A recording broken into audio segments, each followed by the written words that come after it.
Resistance. What is resistance? Resistance of a conductor is the opposition offered to the flow of electric charge in the conductor.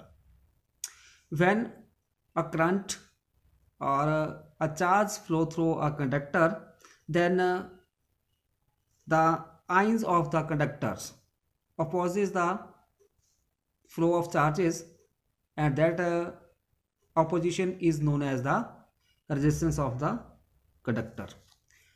In the other word, we can write resistance of a conductor is defined as the ratio of the potential difference across the ends of the conductor to the current flowing through it.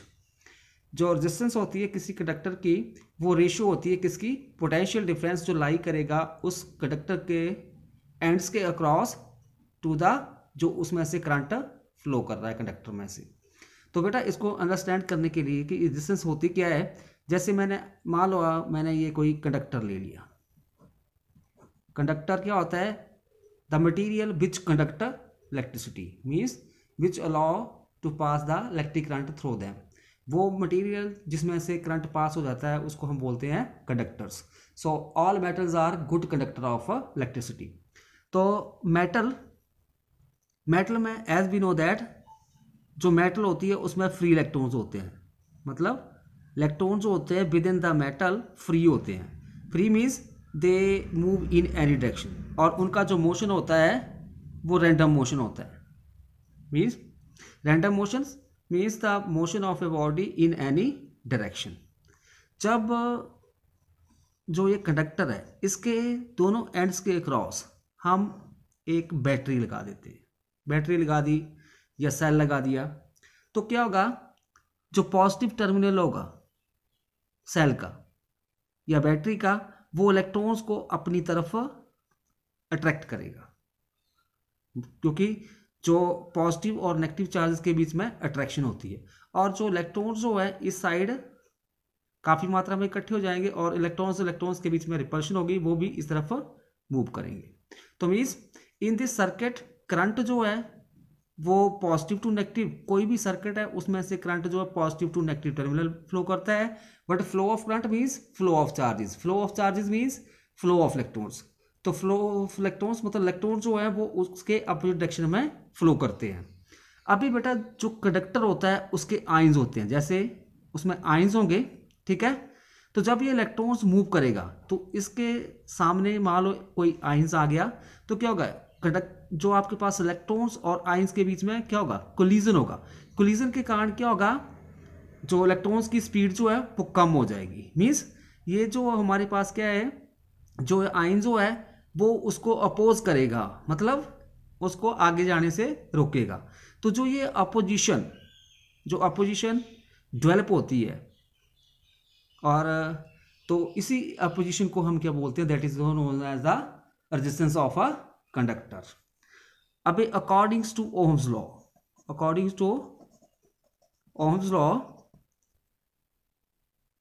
Potential difference directly proportional to current होता है, और to remove this constant of proportionality we take a constant R, that is resistance.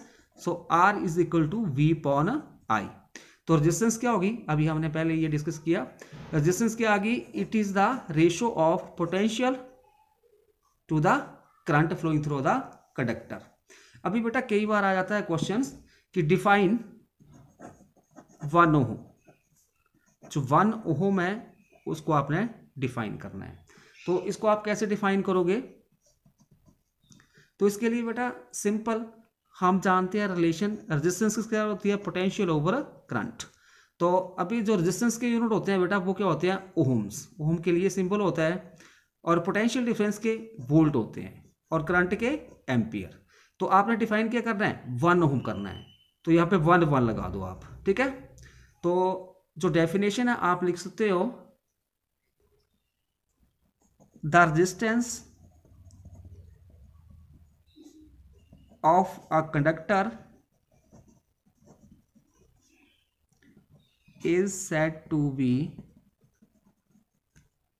1 ohm if 1 ampere of current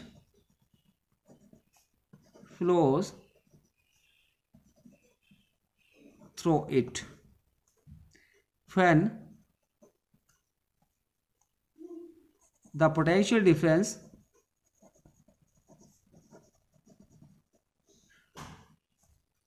across the ends of a conductor is 1 volt.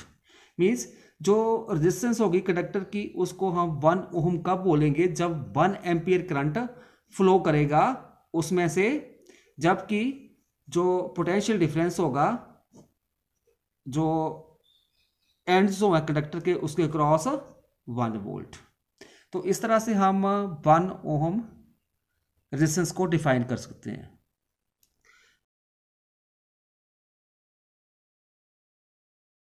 Factors on which resistance depends, कौन कौन से जो factor है जिसके ऊपर resistance जो होती है कंडक्टर की वो डिपेंड्स करती है।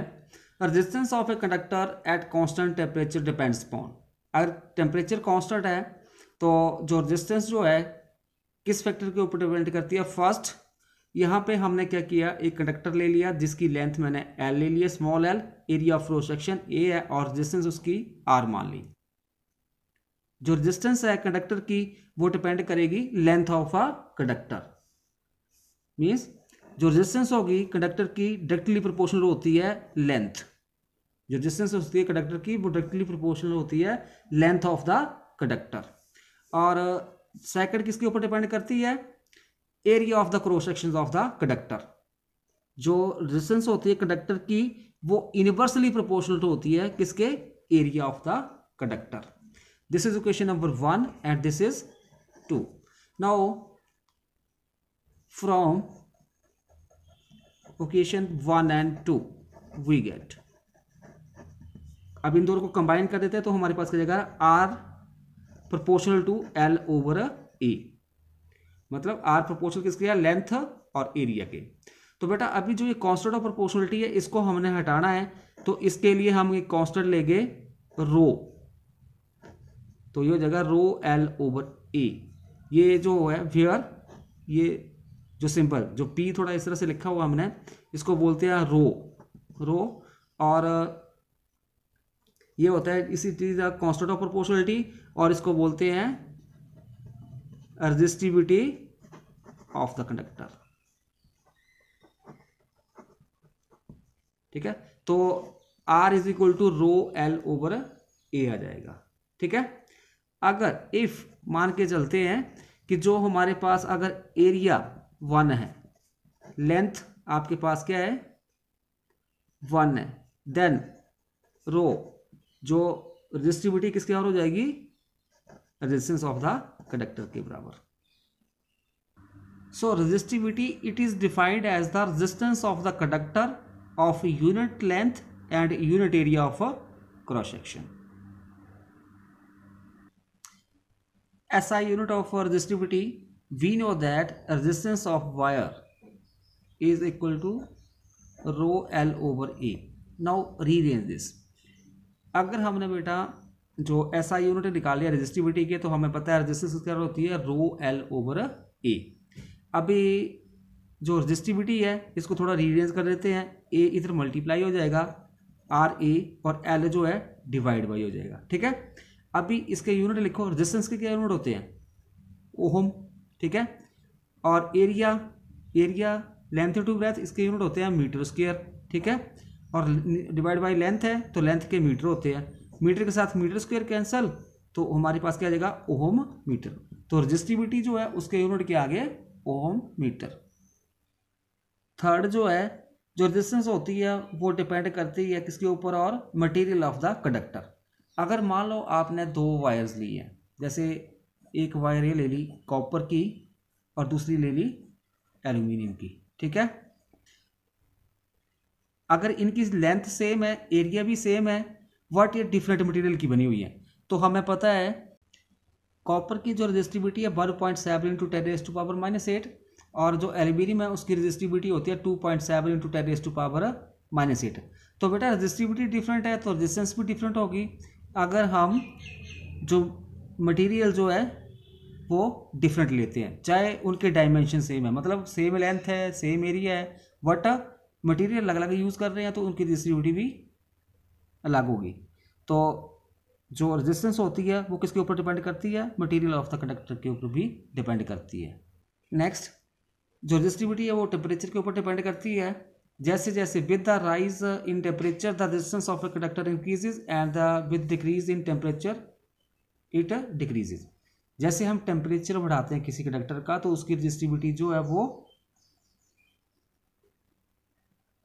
ज़्यादा बढ़ती जाती है। अगर हम टेम्परेचर को डिक्रीज करेंगे तो उसकी रेजिस्टिविटी भी कम होती जाएगी।